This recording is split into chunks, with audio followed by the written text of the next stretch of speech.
Sa bulubunduking bahagi ng bayan ng Rizal sa probinsya ng Nueva Ecija ay may isang tagong kuweba na pinaninirahan ng isang matandang ermitanyo.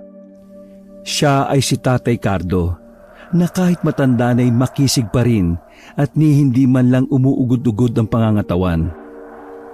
Napakahaba ng kanyang buhok at balbas at puting-puti ang kulay. Ang kutis naman niya ay matingkad na kayumanggi. May lahi siyang aswang na gabunan, kaya ganoon ang kanyang itsura. Nagbuhat pa siya sa Antique at dito napadpad sa Nueva Ecija na nagtatago sa mga tao. Minsan, nang lumabas bandang tanghaling tapat si Tatay Cardo mula sa kuweba para sana maganap ng mga tuyong sanga para gawing panggatong sa kalapit na gubat-gubatan, sa di kalayuan ay may namataan siyang nakahandusay na binata sa damuhan. Nilapitan ito ni Tatay Cardo. Aba, bakit may nakahandusay na tao rito? Anong ginagawa nito rito? Hindi man lang natakot at nangahas na pumarito sa gubat na mag-isa. Maya-maya'y biglang umungol ang nakahandusay na binata habang sinisipat ni Tatay Cardo. Lolo, tulong. Kailangan ko ng...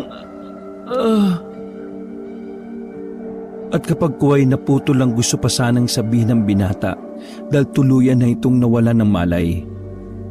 Wawang bata naman ito. Namumutlan at mukhang hinang-hina na. Parang nagigising ang pagdanasa kung muling kumain ng laman ng tao at uminom ng sariwang dugo. Napakatagal ko na rin hindi nang bibiktima ng tao.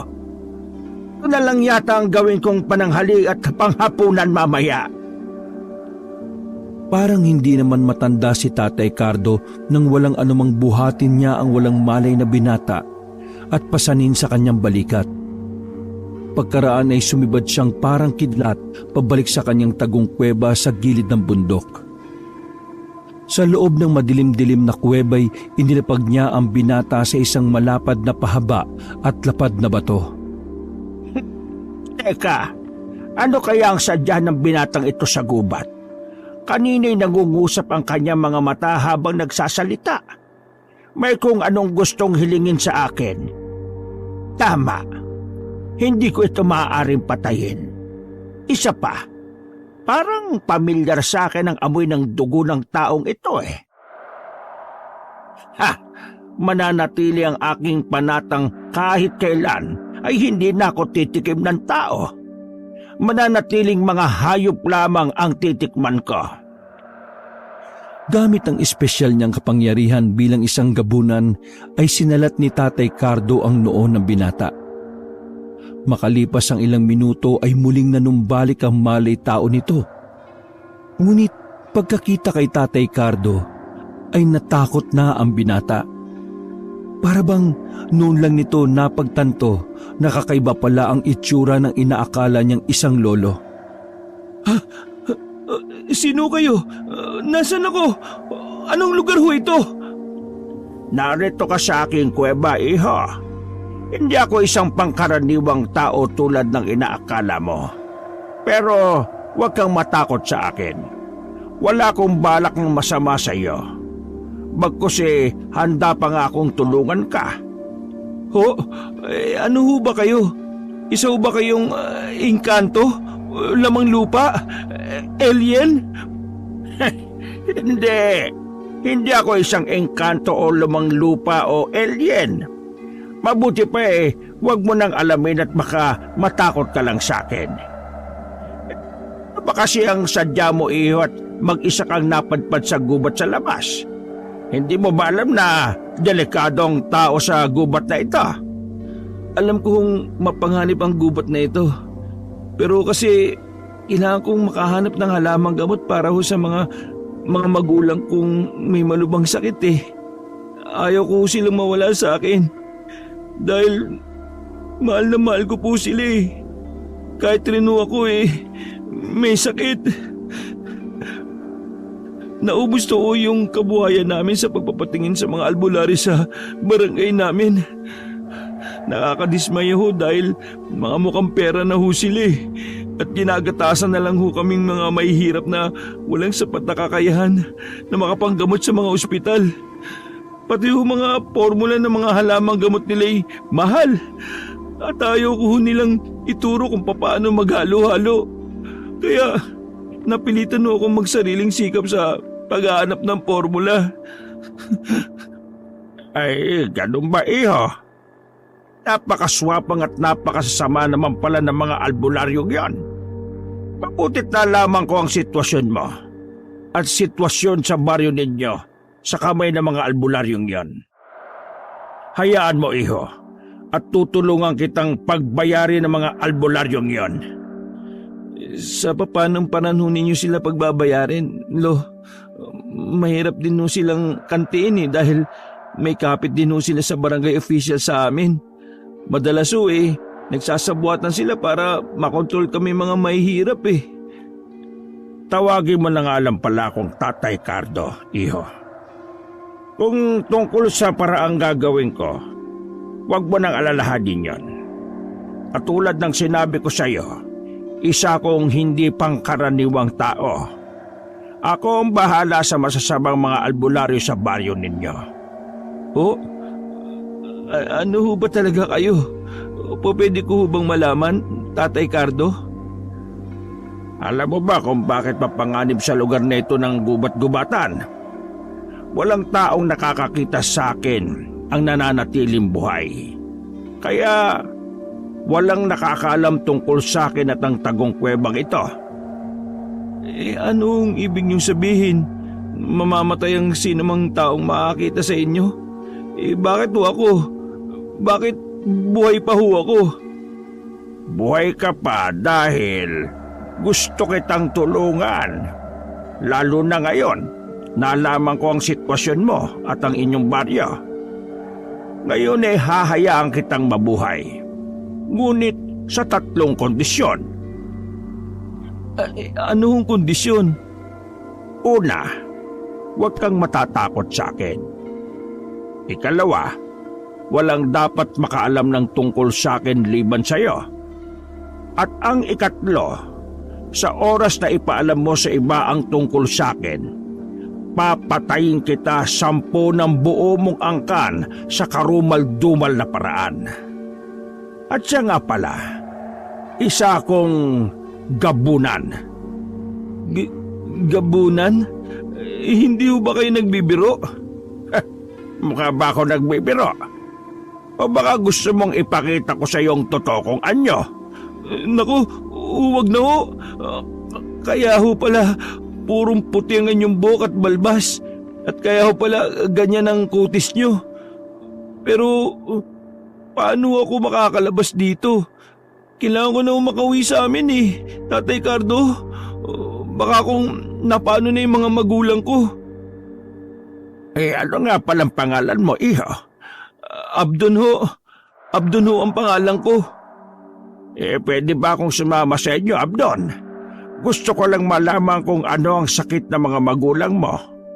Baka sakaling kaya kong pagalingin sila gamit ang aking taglay na kapangyarihan bilang isang gabunan. Pwede naman ho, Tatay Cardo. Pero baka mamatay ho sa takot sa inyo yung mga magulang ko Lalo kapag nalaman ho nilang isa kayong aswang na gabunan. Huwag ka mag-alala, Abdon. May kakayahan ako magpalit ng anyo. Isa rin sa paraan ko para maiwasan kong pumatay ng mga taong nakakakita sa akin. Papatayin ko lamang sila kung ang totoo kong anyo ang nakita nila. Kung hindi mo alam panata ko na sa sarili ang huwag mambiktima ng tao. Hindi lahat ng aswang na gabunan na katulad ko masama. May ilan pa rin naman sa amin na mabuti. Talaga ho ba? Pero natatakot pa rin ho ako sa inyo Tatay Cardo. Patutunayan ko sa iyo na mabuti akong gabunan. Mula ngayon ay magturingan tayong magkaibigan. Halika at magsagawa tayo ng sandugo bilang katibayan ng ating pagkakaibigan. Sa harap ni Abdon ay pasibad na kumuha si Tatay Cardo ng mangkok na gawa sa pinatuyong bao ng nyog at isang matalim na balaraw.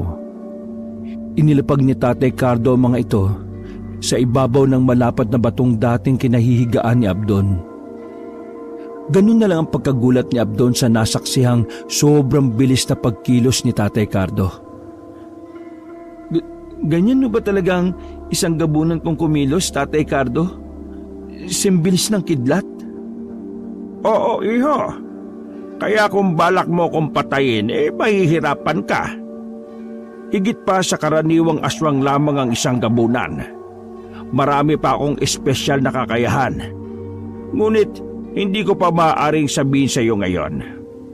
Saka na kapag lumalim na ang ating pagkakaibigan.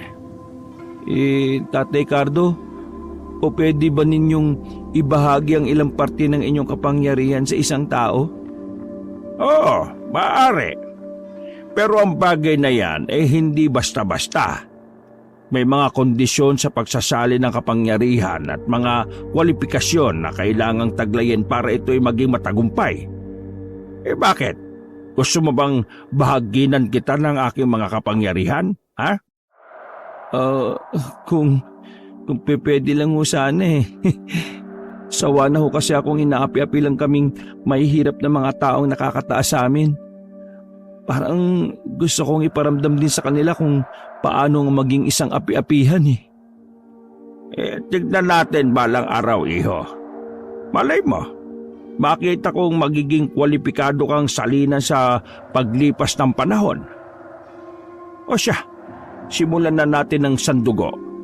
Katunayan isa ito sa kumbagay panimulang anyaya sa posibleng pagsasalin sa hinaharap. Ibinuka ni Tatay Cardo ang kanan niyang palad at gamit ang matalim na balaraw ay mabilis siyang lumikha ng hiwa. Pakuyom niyang piniga ang nalikang sugat at pinatulo ang dugo sa mangkok ng baon ng nyog. Sumunod ay ganun din ang kanyang ginawa sa kanang palad ni Abdon. Pagkaraan ay ininom ni Tatay Cardo ang kalahati ng laman ng mangkok. Ang natirang kalahati naman ay ipinainom niya kay Abdon. Biglang nagkikisay si Abdon matapos niyang mainom ang natitirang pinagsamang dugo sa mangkok. Mistula siyang parang kinukumbulsyon at ang mga matay halos tumirik. Tumagal ito ng mga ilang minuto hanggang sa humupat bumalik na ulit sa normal ang lagay ni Abdon. Anong nangyari sa katawan ko, Tatay Cardo? Halos mamatay ho ako sa pag-inom ko ng pinagalo nating dugo eh. At yung lasa, hindi ko maintindihan ang lasa. Ngayon may kaunting porsyento na ng aking dugo ang iyong dugo. Diyan na magsisimulang sukatin ng aking dugo kung karapat dapat kang salinan sa hinaharap. Saka parang nawala ang sakit ko, Tatay Abdon. Guminawa ho ang pakiramdam ko. Isa yan sa epekto ng pag-inom mo ng dugo ko. Pero hindi ibig sabihin hindi ka na makakasakit uli. Kaya lang medyo mas mabilis kang gumaling kaysa sa dati. Ang galing naman ho. Naku, salamat ho talaga ng marami, Tatay Cardo. At naging kaibigan ko ho kayo. Siya nga ho pala. Tara na ho sa amin. Paniguradong gutom na rin ho ang mga magulang ko. Ako lang ho ang inaasahan nila sa bahay eh. Hindi pa ho sila nagtatanghalian. At ganun na nga ang nangyari. Nagpalit ng anyo si Tatay Cardo bago siya sumama kay Abdon. Naging itim ang puting buhok at balbas. Umurong at umiksi rin ang mga ito. Pumusyaw rin ang kulay ng kanyang balat at medyo bumata ang kanyang itsura. Gamit ang anyay kapangyarihan ay simbilis ng kidlat silang naglaho ni Abdon at agad nakarating sa dampang bahay ni na Abdon sa malapit sa bukirin. Lumitaw sila sa bandang hindi mapapansin ng mga magulang ni Abdon. Ngunit isang hindi inaasahang tagpo ang nadatnan nila. Naroon sa loob ng dampa ni na Abdon ang ilang albularyo. May kung ano mga halamang gamot ang inilalapat nila sa may sakit na mga magulang ni Abdon. Narito na naman ho pala yung mga pesteng albularyo, Tatay Cardo. Wala na akong tiwala sa kanila eh. Shh! Sandali, Abdon. Huwag ka muna maingay. Hindi muna nila tayo pwedeng makita. Paganahin ko muna yung kapangyarihan kong hindi makita ng mga tao. Pati ikaw pansamantalang hindi rin muna nila makikita. Magmasid muna tayo at makinig. Nasaan na ba yung walang silbi niyong anak? Bakit niya kayo iniwan ng walang tumitingin sa inyo? Wala na nga kayong gamot Hindi pa pala kayo ipinaghanda ng pananghalian. Kung hindi pa kami dumating para maningil baka maglalamayan na kayo bukas. Ayan ha. Nilapatan namin kayo ng formula ng halamang gamot para sa sakit ninyo. Heto pa ang isang boteng pampahid ninyo sa tuwing sinusumpong kayo. 2, 3 na pala. At makakulangin. Hindi yan libre ha. Ililista kong utang na naman ninyo na babayaran nyo sa susunod na katapusan ng buwan. Kapag nagpatuloy na hindi kayo nakakabayad kada buwan, ay mapipilitan kaming ilitin ang bukid na sinasaka ng anak ninyo. Entiendes? Sa akin naman, gwapo naman at maganda ang katawan ng anak ninyo. Mukhang ducks pa. Pwede na sa akin na siya ang ibayad ninyo. Solve na ako kahit matikman ko lang siya ng minsan. At kapag talagang na-enjoy ko siya, promise, next time na need ang serbisyo ko, libre na always. Maawa naman kayo sa amin. Alam niyo naman na kayo lang ang maaasahan namin. Wala kaming kakayahang magpadoktor sa bayan.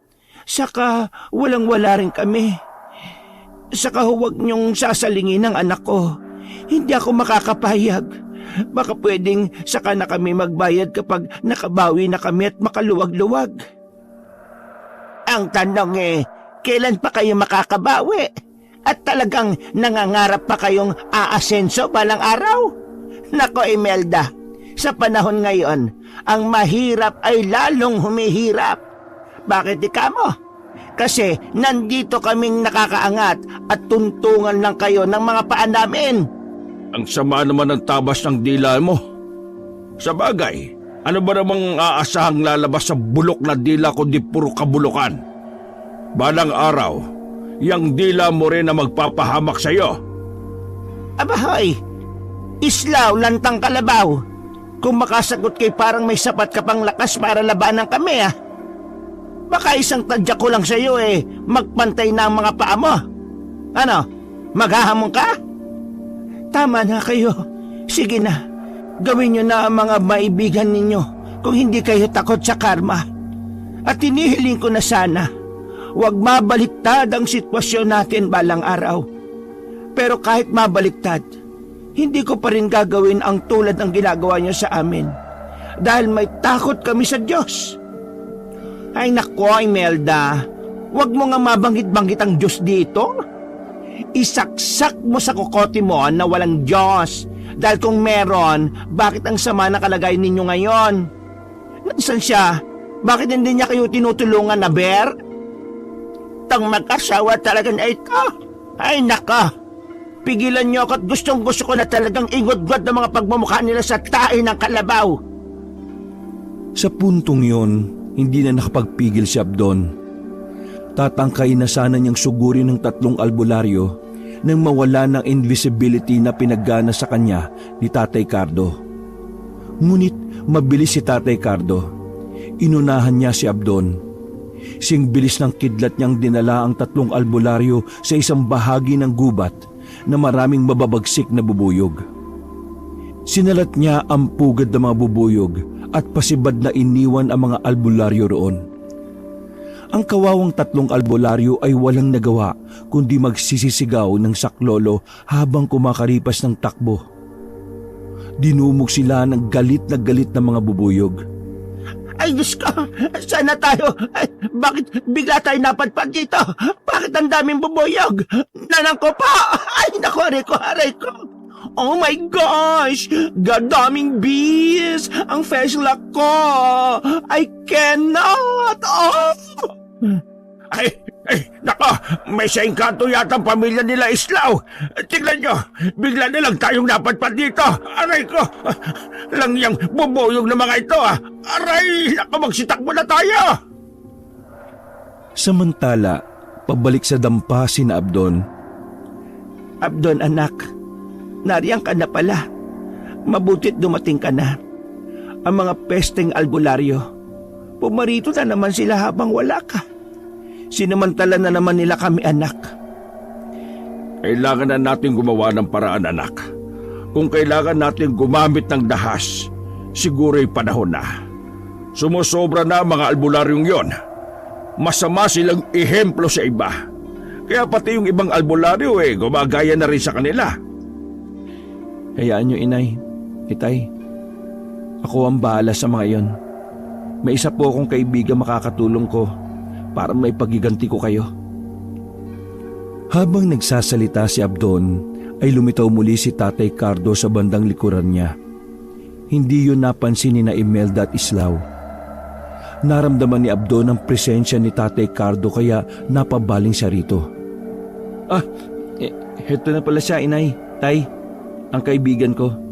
Siya po si Tatay Cardo. Tatay Cardo, sila po mga magulang ko, si Nanay Imelda at si Tatay Islao. Magandang hapon. Kayo pala mga magulang ni Abdon. Kaluguran kong makilala kayo. Cardo, ikaw ba talaga yan? Kilala mo siya, Islao? Islao, kaya pala pamilyar sa akin ang amoy ng dugo ng iyong anak. Ikaw pala ang kanyang ama. Ikaw na pala yan. Dati no kayo magkakilala ni itay, Tatay Cardo? Paano nangyari yun? Mahabang kwento anak. Imelda, kung isasalaysay namin sa inyo, baka magulat rin kayo. At huwag sana kayo mabibigla na si Cardo ay hindi normal na tao. Anong ibig mong sabihin, Islao? Kung hindi siya normal na tao, ano siya? Huwag sana kayo matakot, inay. Ako rin po alam ko na kung ano talaga si Tatay Cardo. Sikreto lang po natin ito at tayo-tayo lang po makakaalam. Si Tatay Cardo po, inay, ay isang aswang. Aswang na gabunan. Ha? Diyos ko, siya na ba yung dati mong ikinukwento sa akin, Islao? Totoo pala yun. Akala ko gawa-gawa mo lang. Paano kayo nagkakilala ng anak ko, Cardo? At saan ka ngayon nagtatago? Mabutit hindi ka natuksong lapangin si Abdon. Nakita ko siyang nakahandusay sa labas ng tagukong kuweba sa gilid ng bundok. Islao, dinala ko siya sa kuweba ko. Totoong muntik ko na siyang pagbalakang biktimahin. Ngunit naamoy ko sa kanya ang amoy ng iyong dugo. Kaya bigla kong naalala ang panatang ipinanata ko sa harapan mo noon na hindi na ako ulit kailanman titikim ng laman at dugo ng tao bilang pasasalamat sa pagliligtas mo sa akin noon. At heto, siya palang anak mo. Tulad mo'y nagsagawa rin kami ng sandugo bilang katibayan ng aming pagkakaibigan. Natikman ko rin ang kanyang dugo, ngunit hindi nagising ang aking pagkagabunan sa dahilang sagrado ang sandugo. Ikinalulungkot ko palang ipaalam sa iyo, Cardo, na ang dugo mo sa akin ay nawala ang talab. At ang nakita kong dahilan ay dahil sa kung ano-anong halamang gamot ang ineksperimento sa amin ng mga albularyong yon. Huli na nang mapagtanto ko na kaya pala kay dali ko ng kapitan ng sakit. Idagdag pang tumanda na rin ako. Peste nga talagang may tuturing ang mga albularyo rito sa baryo ninyo, Islao. Hindi dahil sa banta sila sa akin bilang isang aswang, kundi dahil sa hindi magandang paraan nila ng pag-i-eksperimento ng mga gamot sa mga tao. Buti na lang at nalaman ko. Mula ngayon si Abdon ang aasahan kong maaaring salina ng aking mga kakayahan bilang gabunan sa hinaharap. Poprotektahan ko siya laban sa mga mapagsamantalang mga albularyo rito sa inyong baryo. Tama ba ang narinig ko, Islao? Si Abdon sasalinan ng mga kakayahan ni Cardo. Ibig sabihin magiging isa ring aswang na gabunan ng anak natin? Aba, hindi yata maganda yon. Naiintindihan kita, Imelda, kung bakit ayaw mong masalinan ng dugong gabunan si Abdon. Ngunit nakipagsandugo na siya kay Cardo. Huwag ka mag-alala. Mabuting gabunan si Cardo at naisasalin din yon sa pamamagitan ng dugo. Isa pa hindi basta-basta ang pagsasaling magaganap. May mga kwalipikasyong kailangan pang makita ng dugo ni Cardo sa anak natin. Panahon na lang ang makapagsasabi kung karapat dapat siyang salinan o hindi. Ganun ba? Pero bakit kasi kailangan pa ang pagsasalin? Bakit nauubos na ba ang mga gabunan para kailanganin pang magsalin? At sa isang tao pa talaga? Doble kasi ang ilalakas ng naisali na kakayahan ng isang gabunan kung sa tao ito isasalin. Mahalaga ito lalo na kung kailangan talunin ng isang masamang gabunan. Isa pa, matanda na rin si Cardo na pares natin. Sayang ang kanyang kapangyarihan kung hindi ito may sasalin sa iba. Habang nag-uusap pa sina Tatay Cardo at ang kanyang mga magulang, walang ano-ano ay naulinigan ni Tatay Cardo gamit ang matalas niyang pandinig ang paparating na pulutong ng mga tao sa munting dampa ni na Abdon. Teka, naririnig kong may paparating na grupo ng mga tao at papunta na sila rito sa inyong dampa. Hindi nila ako pwedeng makita. Ngunit dito lang ako sa paligid. Humanda kayo. Naririnig ko ang tinig ng 3 albularyong nandito kanina. Sila ang nag-udyok sa mga tao na puntahan kayo. Teka, pakikinggan ko muna ang kanilang sinasabi. Nag-concentrate si Tatay Cardo para klarong marinig ang usapan, kahit malayo na hindi naman abot ng dinig ni na Abdon at ng kanyang mga magulang. May sa engkanto ang pamilyang yon, mga kababaryo. Dapat natin silang hulihin at ikulong bago pa sila makapambiktima ng ibang inosente. Tingnan niyo ang sinapit namin. Gusto ba ninyong maranasan ang sinapit namin? Tama, Kapitan. Pero ninyo yon, sa isang iglap, mula sa kanilang dampa, ay bigla na lang kaming napatpat sa gubat at sa tapat pa mismo ng pugat ng mga mababagsik na mga bubuyog. Sinong normal na mga tao makakagawa nun sa amin? May sakampo ng dilim ang pamilyang yon ni na Islao. Kunwari pang may takot daw sa Diyos mga yon. Yung pala, mga kampo ng demonyo. Hulihin sila at pagbayarin sa nangyari sa precious kong Feslock. Ang mahal pa naman magpa-facial. Tapos, ang Feslock ko, binukbok lang ng mga bubuyog. O tara na mga kabarangay, magdala na rin kayo ng kahit na anong panlaban sa kanila kung sakaling mapalaban tayo. Maging alerto rin kayo. Matapos marinig ni Tatay Cardo ang mga usapan, ay binilinan na kagad niya sina Abdon ng mga dapat gawin bago pa man dumating ang pulutong ng mga tao. Mali ako na iniligtas ko pa ang 3 albularyong yung kanina. Dapat pala ikinulong ko na lang sila sa kuweba ko. Humanda kayo. Libasin na ninyo ang ilang mahalaga ninyong gamit na madadala ninyo. Pansamantalang sa kuweba ko muna kayo tumuloy. Delikado kayo kung haharapin pa ninyo sila. Malamang na walang makikinig sa inyo at ang 3 albularyong yun ang mas papanigan nila. Diyos ko po, paano kami ni Islao? Wala na kaming sapat na lakas para maglakad pa ng malayo. Oo nga pala. Nakalimutan ko kayong pagalingin pansamantala. Ngunit wala na tayong oras. Parating na sila. Sige na, magmadali na tayo. At sa di kalayuan ay naririnig na nga ni na Abdon, Islao at Dolores ang paparating ng mga tao. Tatay Cardo, anong nang gagawin natin? Hindi mo ba kami kayang i-teleport sa kuweba ninyo? Anong teleport? Yung dadalhin ko kayong lahat ng bensyanan? Hindi ko kaya yon. Ang mabuti pa, Abdon, ganito na lang. Relax lang kayo rito at ako na ang bahala. Singbilis ng kidlat na kumilos si Tatay Cardo na ang direksyon ay papunta sa paparating na mga tao. Ang ginawa ni Tatay Cardo'y iniligaw niya ng landas ang pulutong ng mga tao.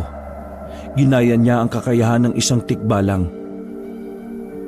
Teka, mga kababaryo, hindi ba ninyo napapansin ang napapansin ko?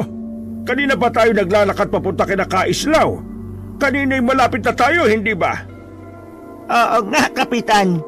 Bakit pala nandito pa rin tayo? Ba't dumaan na tayo rito kanina? Oo nga no. Parang nagpapabalik-balik na lang tayo, Kapitan. Ano kaya ang ibig sabihin nito? Ano ba yan? Hindi kayo natitikbalang na tayo? Papahapon na rin kasi. Lagpas na ng 3:00. Diyos mio. Mga kababaryo, malamang natikbalang silang tatlo kanina. Mukhang wala kinalaman sila Kaislaw sa nangyari sa kanila. Mukhang isang tikbalang ang nasagi nila kaya pinaglalaroan tayo ngayon. Maaari nga. Tandaan nyo, malapit sa gubat-gubatan ng lugar natin kaya posibleng may mga tikbalang na naninirahan sa mga puno rito. Ugaliin nyo kasing magtabi-tabi para hindi kayo makasagi. Hindi na ho tayo tutuloy, Kapitan. Kawawa naman ang sinapit namin kung hindi mabibigyan ng hustisya. Pero base sa nararanasan natin ngayon, maliwanag na walang kinalaman dito ang pamilya ni Kaislaw. Hindi sila may sa engkanto. Kayo mismo ang nakasagi sa tikbala kaya pinaglaruan kayo. Kami rin ba kailangan madamay sa bagay na kayo lang din naman ang dahilan? Kaya hindi na tayo tutuloy. Mga kababaryo, tara na! Pagsimbalik na tayo! Nagsialisan na nga ang mga tao na ikinutuwa ni Tatay Cardo na nagmamasid na nakakubli sa isang malapad na puno ng sampalok. Binalikan nila sina Abdon. Ligtas na kayo, Abdon. Walang pag-uubog na magaganap. Idiligaw ko sila at inakala nilang pinaglalaroan lang sila ng tikbalang. Simula ngayon ay mag-iingat kayo sa bawat kilos ninyo para hindi na kayo pagdudahan ng mga tao. Ako ba mag-iingat din nang hindi kayo mapahamak ng dahil sa akin? Salamat naman kung ganon. Kung bakit ba naman kasi pagkasasama ng ugali ng mga albularyong yon. Kung may kapangyarihan lang ako, parurusahan ko talaga sila. Sa totoo lang ayaw ko nang makita pa sila kahit na kailan. Para kasing matutuyo ang dugo ko sa tuwing paparito sila. Ako man, Imelda, ayaw ko na talaga silang makita pa. Kumukulo talaga ang dugo ko sa tuwing nariyan sila Katakot-takot na pagpipigil ang ginagawa ko pagkat baka lalo pang ikasama ng puso kong humihina na rin. Wala namang imik si Tatay Cardo matapos marinig ang mga hinaing ni Islaw at Imelda. Maging si Abdon ay wala ring imik. Inoobserbahan kasi nila ang reaksyon ni Tatay Cardo at binabasa niya kung ano ang maaring nasa isip nito. Pinagaling pansamantala ni Tatay Cardo ang mga karamdaman ni Islaw at Imelda gamit ang kakayahan niyang magpagaling. Makaraan ay kinausap niya si Abdon tungkol sa mga nalalaman niya sa mga halamang gamot na sariling sikap niyang natutunan. Nang lumatag na ang dilim, ay nagpaalam na si Tatay Cardo kina Abdon. Ngunit hindi sa kuweba niya tumuloy si Tatay Cardo. Sa halip ay pumaroon siya sa kaloob-looban ng baryo habang nagpapalit ng anyo tungo sa pagiging isang nakakatakot na gabunan. Humanda kayo mga albularyo. Kayo na nagpapahirap sa mga kaibigan ko. Ipapalasap ko sa inyo ang sarili nyo kasamaan. Unang pinuntahan ni Tatay Cardo ang lalaking albularyo. Nakita niya itong nakikipag-inuman sa isang kubo kasama ang ilang kalalakihan. Nag-isip si Tatay Cardo ng paraan kung papaano niya masusunggaban ang albularyo. Nagpalitan niyo siya at naging kamukha niya ang asawa ng albularyo na kanina lang ay naglapag ng kanilang mapupulutan. Sa wakas ay tila tinawag ng kalikasan ng lalaking albularyo. Humiwalay ito sa mga kasama para saan umihi saglit malapit sa isang puno kung saan nagkukubli si Tatay Cardo. Lelang, anong ginagawa mo riyan? Inakit ni Tatay Cardo na anyong si Lelang ang lalaking albularyo. Halika, Bong. Parang gusto kong subukan mag-ano tayo doon sa may taniman. Mukhang masarap yun At sumunod naman ang walang kamalay-malay na albularyong si Bong.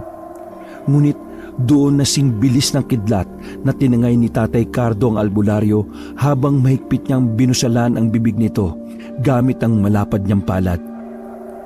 Dinala niya ito sa kaniyang kuweba at doon walang awa at galit na galit niyang pinagluray-luray ang katawan nito. Ang sumunod na hinanap at pinuntahan ni Tatay Cardo ay ang babaeng albularyo na may matabil at matalas na dila. Hindi nalalayo ang bahay nito sa lalaking albularyo. Kasalukuyang itong naglalaba kahit gabi gamit ang washing machine. Nandun siya sa labas sa gilid ng kanilang bahay kung saan din naroroon ang kanilang poso. Saktong mag-isa lang ito roon. Ay nako naman, walang yung pamilyang yon. Ang hirap palang maglaba na maraming sugat gawa ng tusok ng lintik ng mga boboyog. Matalsikan lang ng bula pagkahapdi-hapdi na. Pwes, bukas na bukas din ay gagantihan ko sila. Maghahanda ako mamaya ng langis na pampahit na nakakasunog ng balat. Humanda ka, Islaw.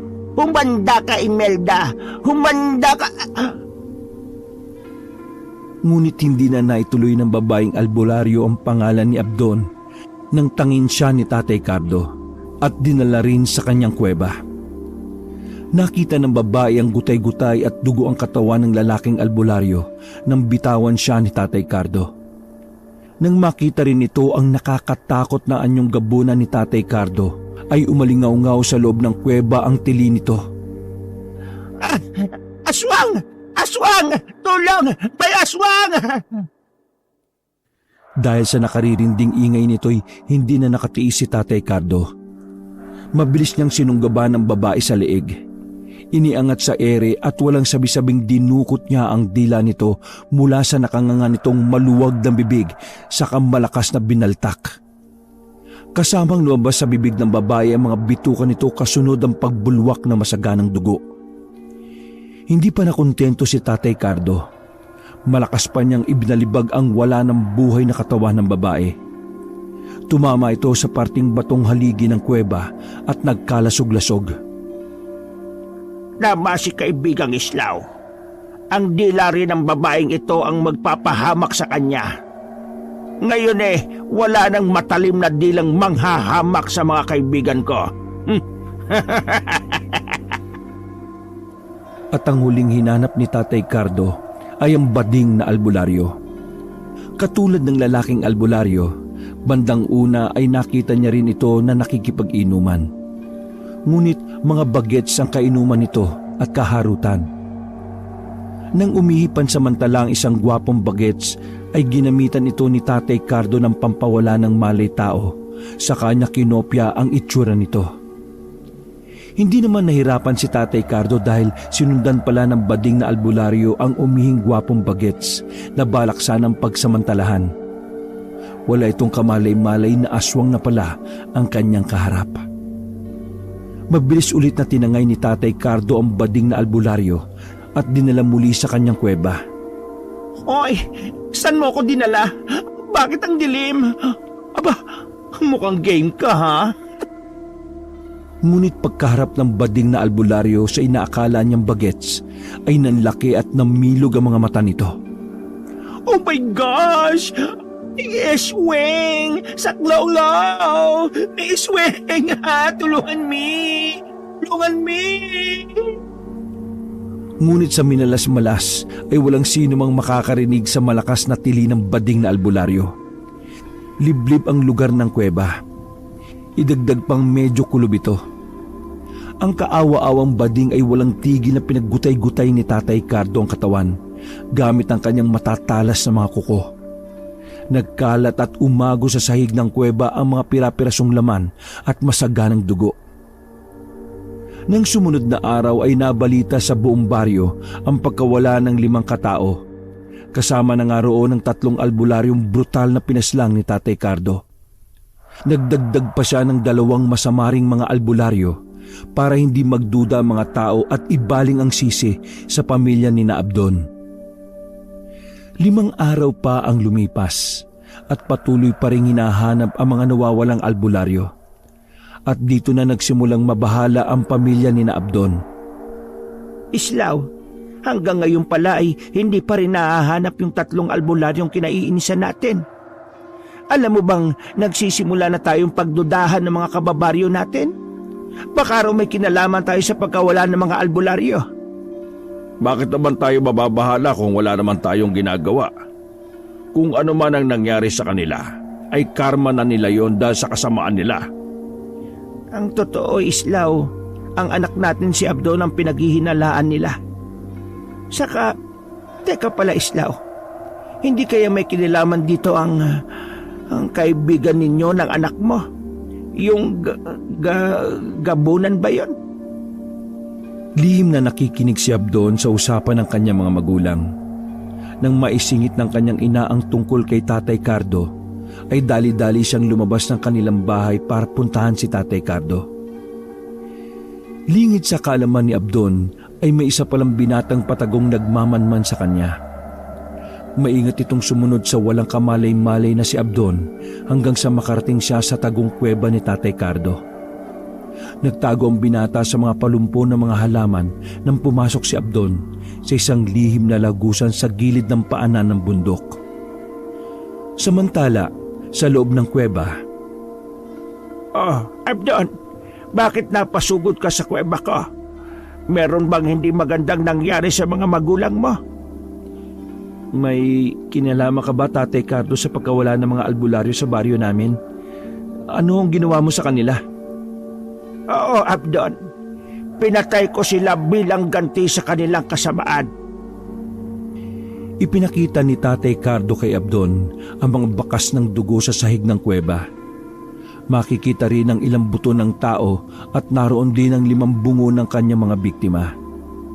Nang mamasdan ng mga ito ni Abdon, ay halos masok siya at panginigan ng mga kalamnan sa labis na pagkasindak. Hindi ako likas na masamang gabunan, Abdon.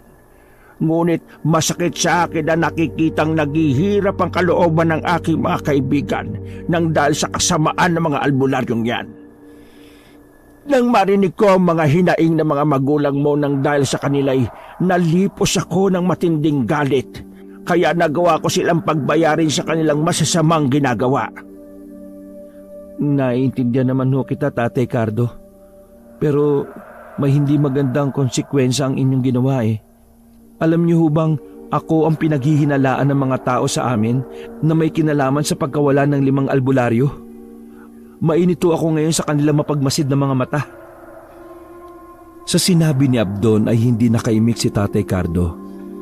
Bigla siyang malalim na napaisip. Kapag kuwan ay naningkit ang kanyang mga mata. Kaya pala ay may kung anong nasasagap ang matalas niyang pandama sa labas ng kuweba. Sandali lang. Mag-isa ka lang bang pumarito sa kuweba ko, Abdon? Oo. Wala akong kasama at maingat ho akong pumarito. Iniwan ko sila inay at tatay sa bahay. Bakit ho ba? Nararamdaman kong may isang taong sumunod sa iyo at naghihintay siya sa labas. Hindi magandang nararamdaman ko sa isang ito. Nararamdaman ko ang puwersang salungat sa taglay kong kapangyarihan bilang isang gabunan. Isang antingero ang isang yon. Ho? Isang antingero? Naku, Tatay Abdon, baka iniisip niyong nagtawag ako ng antingero ha? Hindi ko magagawa yun, Tatay Abdon. Oo, alam ko, iho. Hindi ka talaga maaaring magtawag ng antingero dahil ikaw ay meron na rin kaunting porsyento ng dugong gabunan at sa puntong ito ay kalat na yon sa iyong katawan. Alam kong nararamdaman mo na rin ang antingero sa labas. Ngunit hindi mo lang napapansin na tumatalas na ang iyong mga pandama. Sa sinabi ni Tatay Cardo ay sinubukang pakiramdaman din ni Abdon ang kanyang mga pandama. Nang gilalas pa siya nang matukoy niya ang antingerong nagkukubli sa may labas ng kuweba. Totoo ngang matalas na rin pala ang kanyang mga pandama. Totoo nga, Tatay Cardo, matalas na nga ho pala ang aking mga pandama. Ibig sabihin ho ba nito na isalin na rin ho sa akin ang inyong mga kapangyarihan? Nakapagtataka, iho. Sa iyo'y napakaigsi lang ng panahon na kailangan at kwalipikado ka na kagad para sa pagsasalin. Nararamdaman kong panahon na nga para isalin ko sa iyo ang kalahati ng aking mga kapangyarihan. Isa pa'y mukhang hinihingi na rin ang panahon at pagkakataon. Agad ay sinagawa ni Tatay Cardo ang ritual ng pagsasalin sa harap ni Abdon. Mariing pumikit si Tatay Cardo at matamang nag-concentrate. Maya-maya pa'y biglang nanginig ang buo niyang katawan. Ang anyo niya ay nagpabalik-balik ng palit sa anyong tao at anyong gabunan, na parabang naglalaban ang kanyang dalawang katauhan. Mga ilang minuto rin itong naganap at ang huminto'y biglang may isinuka si Tatay Cardo na sinalo niya ng kanyang palad. Isang makintab na itim na bato na parang kalahating biluhada ang hugis. Labis na hiningal si Tatay Cardo sa isinagawa niyang proseso. Kunin mo itong batong ito, iho. Bakas ang pagkamanghasa mukhang tumalima si Abdon sa utos ni Tatay Cardo. Naroroon din ang kinang ng kanyang mga mata at pananabik sapagkat yun ang pinakahihintay niya. Ang masalinan ng mga nakamamanghang kapangyarihan ni Tatay Cardo. Lunukin mo na kagad, iho, bago pa man yan kusang bumalik sa akin. Malakas pa ang balanin niyan sa kalahating bahagi nito na nasa akin pa. Ang kalahating bahagi nito ay hindi ko pa maaaring ibigay sa iyo sa ilang kadahilanan. Isa pa'y kailangan mo munang gamayin ang pagdadala ng batong yan sa iyong katawan. Hindi biro-biro ang pagdaraanan mo dahil dyan. Dahil sa kasabikan ay nilunok nga kagad ni Abdon ang nasabing itim na bato. Ngunit bigla siyang parang nasamid nang marinig ang mga huling tinura ni Tatay Cardo. Hindi niya naisip kagad yon. Ano ho, Tatay Cardo? Ibig niyong sabihin may matindi pa akong pagdaraanan dahil sa batong nilunok ko? Sabihin nga ninyo sa... Hindi na ituloy ni Abdon ang gusto pa sana niyang sabihin nang walang ano-ano'y nanginig din ng buo niyang katawan ng ubod ng tindi na pares ng nangyari kanina kay Tatay Cardo. Unti-unti ring nagkulay abo ang kanyang buhok at bahagyang umitim ang kanyang kutis. Malakas na napapaungol si Abdon dahil sa hindi niya maipaliwanag na nararamdaman sa kanyang katawan. Halos maglabasan din ang kanyang mga ugat sa katawan at nagmistula siyang parang kinukuryente ng mataas ang boltahe. May isang oras ang itinagal ng kakaibang nangyayari kay Abdon. Matapos nga ito'y humandusay na lamang siyang bigla nang wala ng malay. Alalay namang sinapo ni Tatay Cardo ang lupaypay na katawan ni Abdon, kung kaya hindi bumagsak sa mabatong sahig ng kuweba. Nang muling bumalik ang malay ni Abdon, ay matinding pagsusuka naman ang kanyang dinanas. Halos isuka niya ang lahat ng laman ng kanyang sikmura. Isang buwan mo yang daranasin, Abdon. Ibig sabihin ay kailangan mo munang malayo sa mga tao sa loob ng isang buwan. Dito ka muna sa aking kuweba. Kasunod niya ay magsisimula ng hanapin ang iyong katawan ng sariwang dugo at laman. Ngunit hindi ka maaaring mambiktima ng tao. Sa halip ay mga hayop lang ang maaari mong biktimahin. Tutulungan kita sa bagay na yan ng pagdidisiplina sa sarili. Tulad ng dati kong ginawa nung manata ako sa iyong ama na hindi na ako mambibiktima ng mga tao. Pero paano sila inay at itay? Ako na ang bahala sa kanila, Abdon. Sa ngayon ay ihanda mo muna ang iyong sarili sa pamumuhay na tulad ng isang ermitanyo sa loob ng isang buwan. Habang nagsasalita pa si Tatay Cardo, ay naramdaman na naman niya ang pagkilos ng antingerong nasa labas ng kuweba. Ngayon nararamdaman niyang natuntunan nito ang sikretong lagusan papasok ng kuweba. Si Abdon man ay gayon din. Nararamdaman din niya ang antingerong yon. Pero may isang bagay siyang natuklasan na ikinababahala niya. Pamilyar sa kanya ang amoy ng antingerong yon. Dito ka muna, Abdon. Nakapasok na ang pangahas na antingero dito sa kuweba. Kailangan natin maging alerto pagkat ang mga antingero ay may taglay na mga pangontra sa mga aswang na tulad ko. At tulad mo na rin. Pero sandali ho, Tatay Cardo. Parang pamilyar ho kasi sa akin ang amoy ng sino mang yun na nakapasok sa kuweba. Palagi ko kilala ko siya. Sigurado ka ba, iho? Kung gano'n ikaw muna ang kailangan niyang makaharap. Magmamasid muna ako't hindi mo na magpapakita. Ngunit kapag nakikita kong nanganganib ka, ay saka ko aatake. At ikaw naman tumakas palabas ng kuweba. Sige na. Ganun nga ang nangyari.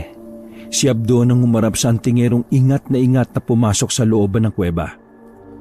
Kahit madilim-dilim ang paligid, ay malinaw namang nakikita ni Abdon ang lalaking antingero dahil nga sa tumalas ang kanyang mga pandama. Agad niya itong nakilala. Ang kababata't matalik niyang kaibigan ay nagbalik na pala sa kanilang baryo. Dahil sa bugso ng kagalakan ay tinangka ni Abdon na masayang salubungin ng matalik na kaibigan. Deo, tama! Ikaw nga, Deo! Nakabalik ka na pala sa baryo natin! Ngunit biglang natigilan sa paglapit si Abdon nang maramdaman niyang may nakakapasong bagay na unti-unting sumusuot sa kanyang katawan. Napatras siya ng dahil dito. Kaya pala'y kumukulo ang langis na daladala ng antingerong si Deo. Dahil din dito'y umasta ito para depensa ng sarili kahit na bahagyang nagtataka. Abdon, ikaw ba yan? Ako nga, Deo. Ang matalik mong kaibigan at kababata. Pero, paano? Paanong naging isa kang aswang? Bakit gumagana sa iyo yung mga pangontra ko? At saka, ano ginagawa mo sa kuwebang to? Mahabang kwento, Deo. Bago pa lang ako nagiging aswang na gabunan. Gusto ko kasing bigyan ng leksyon ng mga mapagsamantala at masasamang mga albularyo sa baryo natin. Kaya pinili kong maging aswang. Ngunit huwag mo na sanang isiping isa ako masamang aswang, Deo. Kilala mo ko simula pagkabata natin. Teka Abdon, totoo bang may kinalaman ka sa pagkawala ng ilang mga albularyo sa atin? Saka, paano ka naging gabunan na ikaw lang? May kasama ka bang iba pang mga gabunan sa kuwebang ito? Dito na lumantad si Tatay Cardo kay Deo. Ako ang kasama niya, iho. Kaibigan ko si Abdon. Nakipagsandugo siya sa akin at ininom namin ang pinaghalo naming mga dugo. Kaya nahaluan na ng dugong gabunan si Abdon. Pagkakita kay Tatay Cardo, ay alertong hinawakan ni Deo ang hawak niyang mutya na panlaban sa malalakas na uri ng aswang na tulad ng mga gabunan. Iniakma niya ito sa direksyon ni Tatay Cardo na bahagya ring napaatras. Sa puntong ito, humarang naman si Abdon para protektahan si Tatay Cardo. Sandali, Deo. Huwag ka munang gumawa ng aksyon. Hindi masamang gabunan si Tatay Cardo. Ang totoo'y kaibigan din siya ng tatay ko noon pa man, nung dating nasa Visayas siya. Namuhay si Tatay Cardo bilang isang ermitanyo sa tagong kuwebang to at umiwas sa mga tao. Hindi siya nambibiktima ng mga tao dahil may panata siya kay Itay na hindi na siya kailanman mambibiktima ng mga tao. Tanging mga hayop na lamang ang binibiktima niya. Siya bang may kinalaman sa pagkawala ng mga albularyo sa baryo natin? Oo, iho. Ako ang dahilan ng kanilang pagkawala. Pinatay ko sila, ngunit hindi ko sila kinain. Kaya ako lamang nagawa yun ay para bigyang hustisya ang masasamang ginagawa nila sa inyong mahihirap na mga kababaryo. Tulad na lamang ng pamilya ni na Abdon. Hindi ko masikmura ang kanilang kasamaan at pananamantala. At bilang halimbawa na rin sa ibang mga albularyo para hindi sila pamarisan. Ang totoo niyan, iho, hindi ko pa malalaman ang masaklap palang dinaranas ng mga kababaryo ninyo sa kanilang mga kamay kung hindi pa napadpad rito si Abdon malapit sa kuweba ko. Ganun ho ba? Pero alam mo ba ninyong may nauna pa sa aking sumunod kay Abdon at nagmamanman sa kanya? Isa ho yung albularyo. Bumalik na ho yun sa baryo at malamang ibinalita na sa mga kababaryo namin ang tungkol sa lihim na kuwebang ito na pinasukan ni Abdon. Sa kanilang narinig ay makahulugang nagkatinginan sina Abdon at Tatay Cardo. Si Deo na may nagpatuloy pa sa pagsasalita. Alam niyo rin po ba na nagtatawag sila ng mga antingero para tumulong sa paghahanap sa inaakala nilang nawawalang mga kaalbularyo nila? At isa na nga ako ron.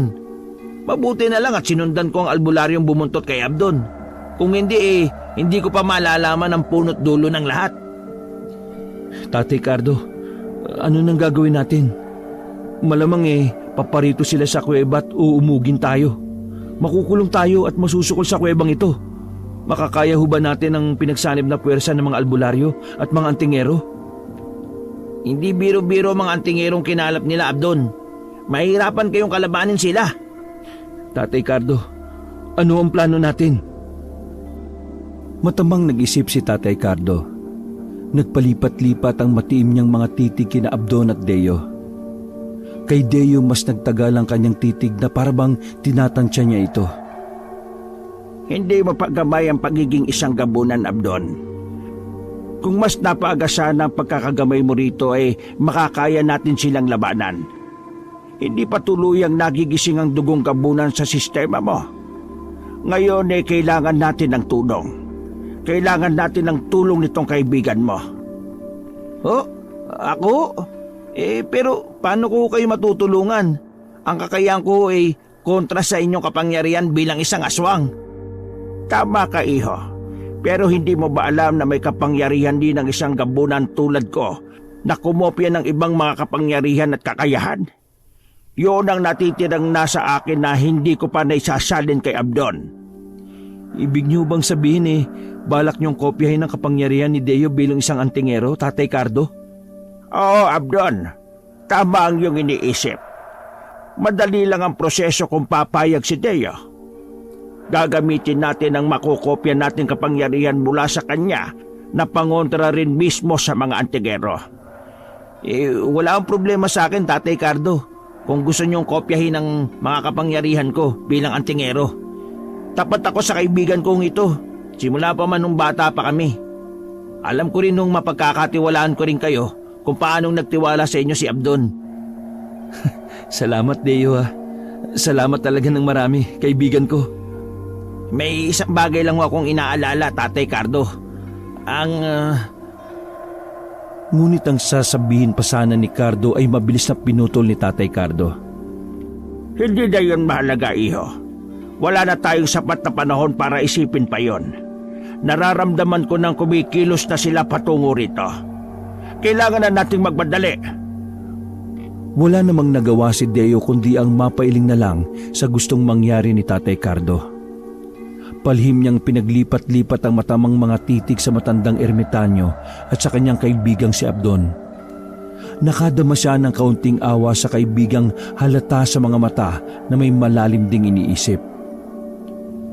Isinagawa na nga ni Tatay Cardo ang pangungopya sa mga kapangyarihang pang-antingero ni Deo. Katakot-takot ang panginginig ng mga kalamnan ni Tatay Cardo at hindi mailarawang matinding pag-ungol ng paghihirap ang nasaksihan sa kanya ni Deo at Abdon.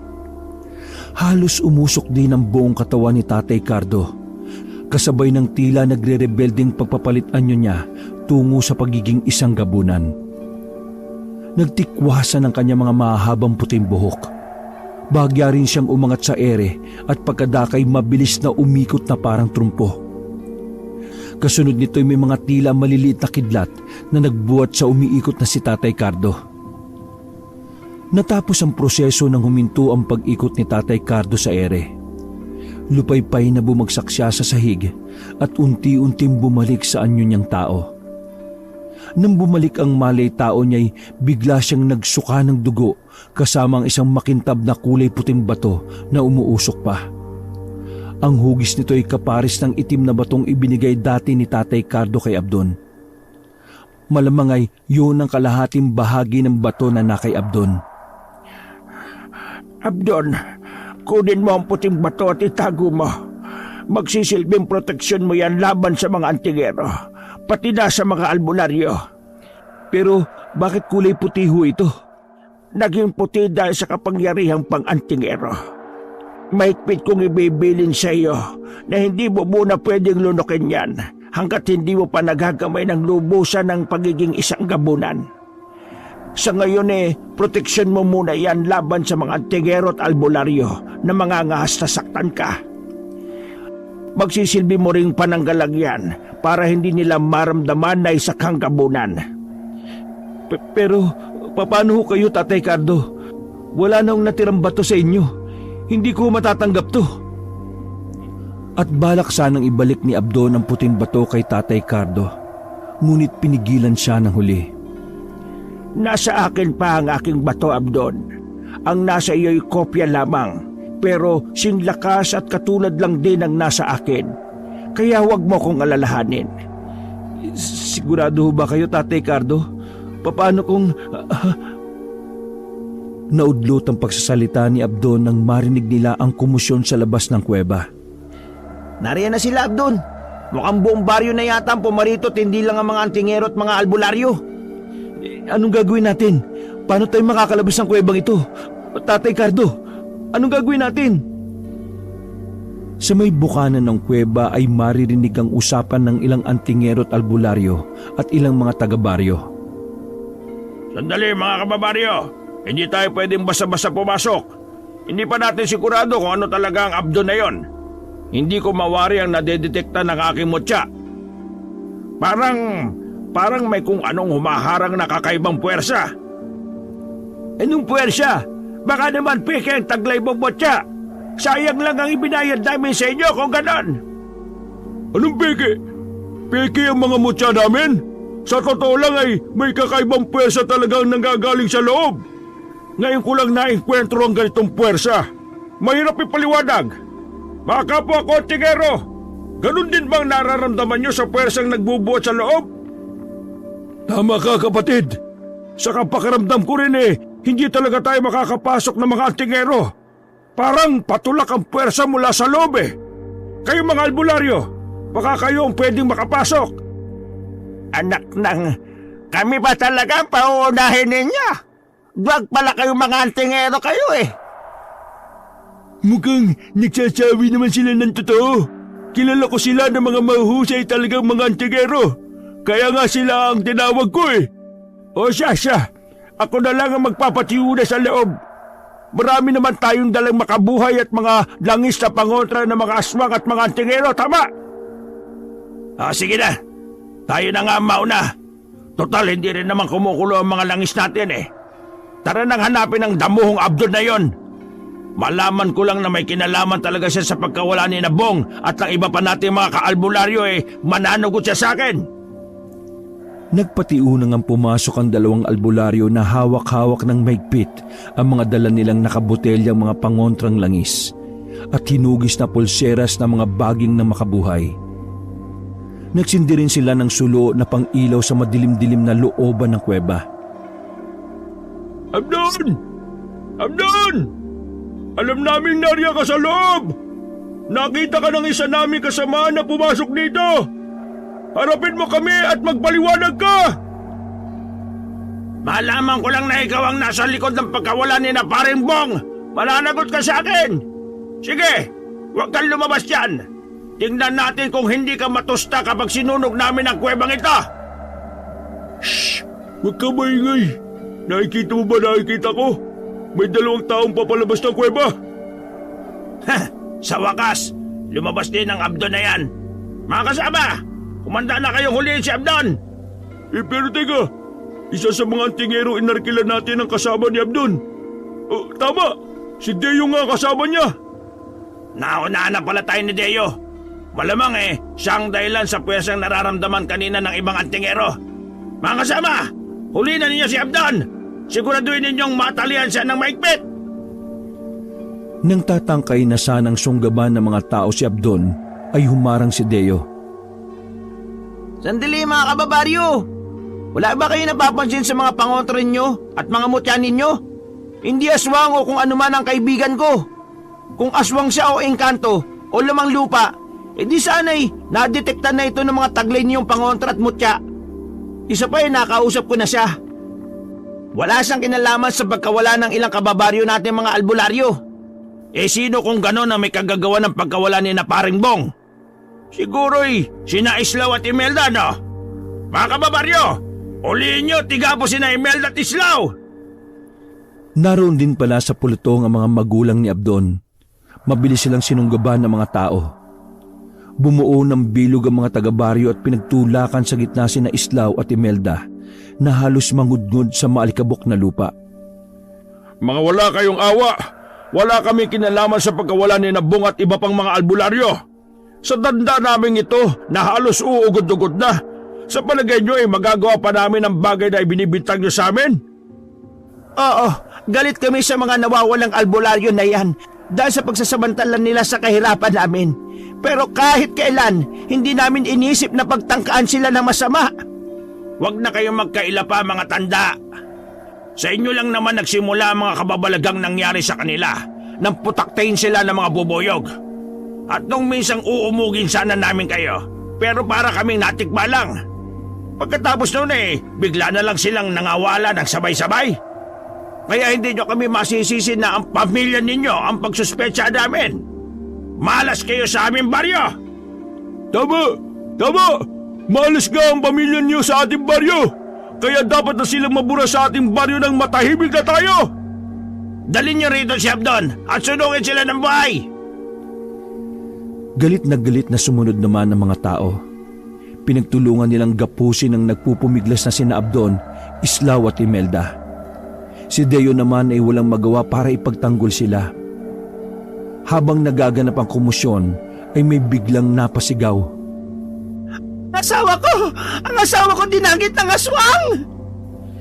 Nagulantang ang lahat ng pagbaling nila'y siya namang may kung anong inihagi sa kanilang harapan galing pa sa pinakaloob ng kuweba. Ang gutay-gutay at duguan ng katawan ng nadagit na asawa ng sumisigaw na babae. Asawa ko! Hindi! Hindi pa man nakakahuma ang mga tao sa pagkabigla sa nakita nila, ay bigla namang may mabilis na dumagit sa albularyong nagpapasimuno ng kaguluhan. Pagkaraan, mula sa pinakaloob ulit ng kuweba ay narinig nila ang katakot-takot na palahaw at mga sigaw ng nadagit na albularyo ring yon. Ilang saglit pa'y lumantad na si Tatay Cardo na nasa kanyang anyong gabunan. Bit-bit niya ang gutay-gutay at duguan na ring katawan ng pasimunong albularyo. Dahil dito'y natakot ang mga tao. Isang gabunan pa lang bumibiktima sa mga nawawala nating kabaryo! Nasaan ang mga tingero? Bakit wala kayong ginagawa? Makinig kayong lahat. Ganito ang sinapit ng mga masasamang tao at mapagsamantala sa kanilang naghihirap na mga kapwa.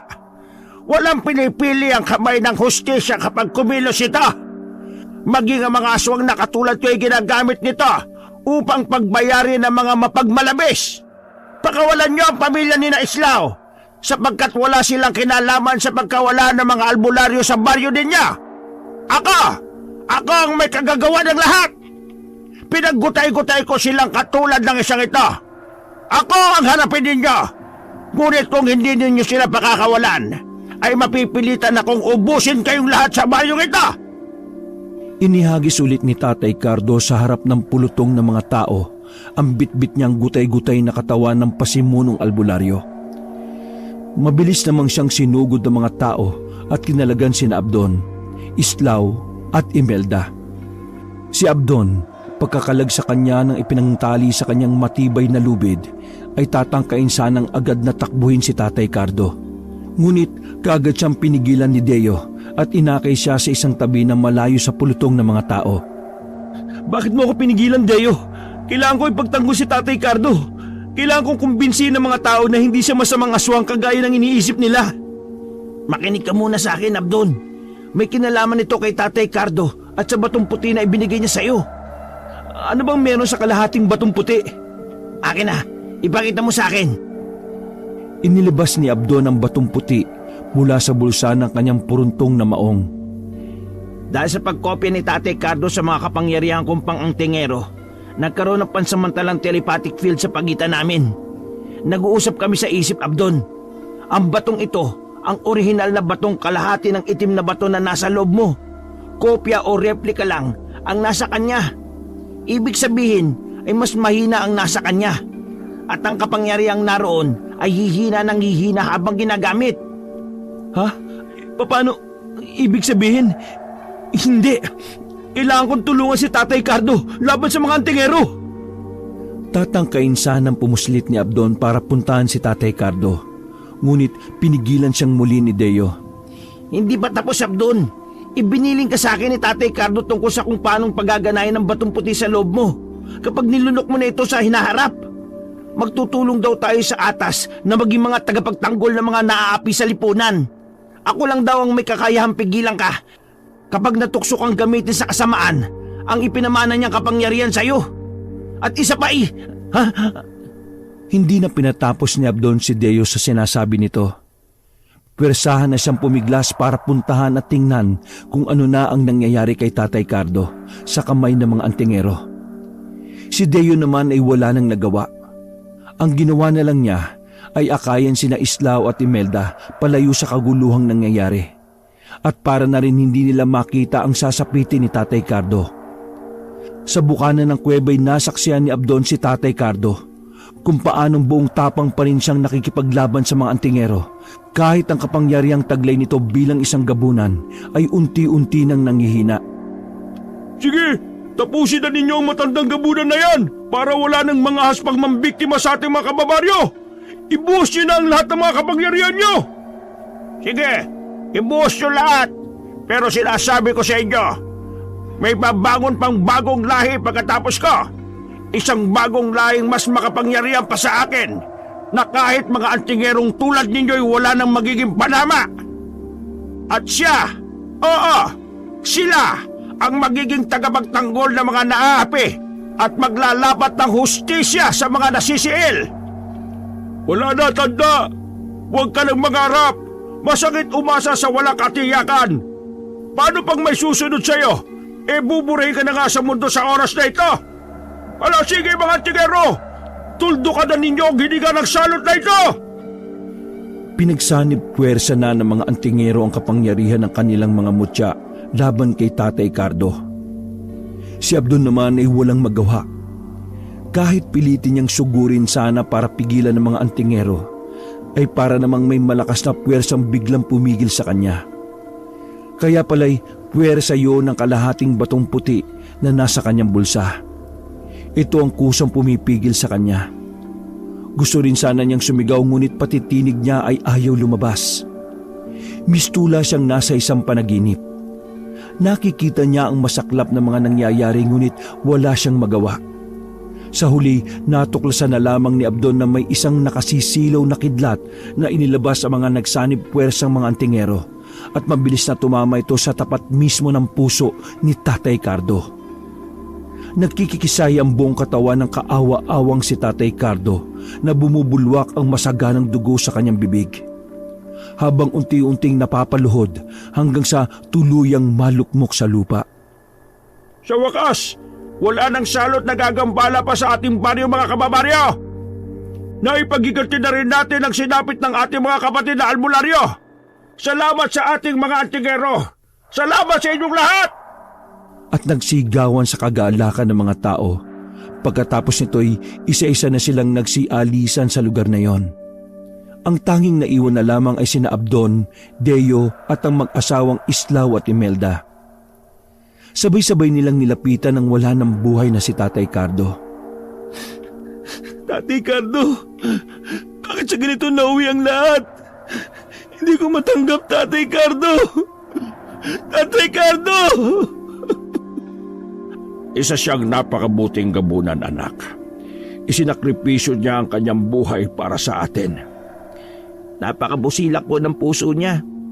Hindi lamang niya kayo iniligtas kundi plinano rin po niya ang para sa kinabukasan niyo. Siniguro ho niyang may susunod pa rin sa kanya na magiging tagapagtanggol ng mga naaapi.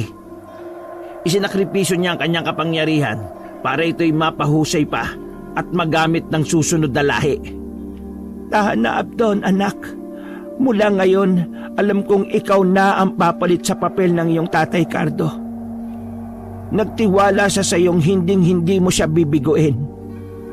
At salamat din sa iyo, Abdon, at magiging parte ako ng iyong papel. Kaluguran kong maging laging nasa tabi ng matalik kong kaibigan.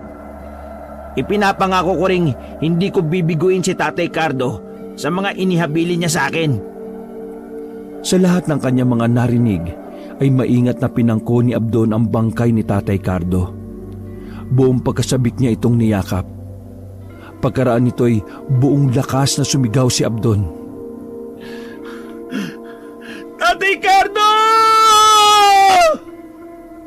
Kasabay ng malakas na pagsigaw ni Abdon, ay siya namang unti-unting pagsingaw ng parang usok ng bangkay ni Tatay Cardo hanggang sa tuluyan na itong maglaho. Wakas.